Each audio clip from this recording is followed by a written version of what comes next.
তো এখন হঠাৎ কালবৈশাখীর ফলে বিক্ষিপ্তভাবে বিভিন্ন জায়গায় বৃষ্টি হচ্ছে এবং এই বৃষ্টির ফলে যারা চারা লাগিয়েছে তাদের বর্তমানে বিভিন্ন রকম সমস্যা দেখা দিচ্ছে।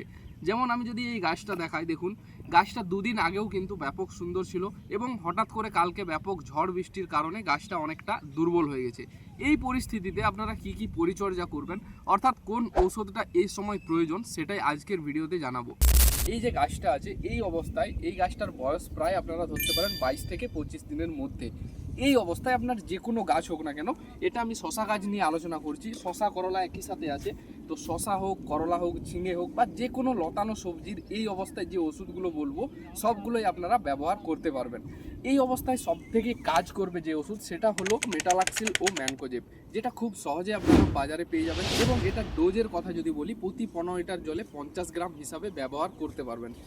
আর এর সাথে যে জিনিসটা খুব বেশি প্রয়োজন সেটা হলো শেকড়ের জন্য। কারণ দেখুন এই যে গাছ, এই গাছ যখনই ঝড় হবে বা বৃষ্টি হবে এই গাছের গোড়া কিন্তু নাড়া দিবে এবং গাছের গোড়া নাড়ালে তার শিকড়ের উপর এফেক্ট পড়বে।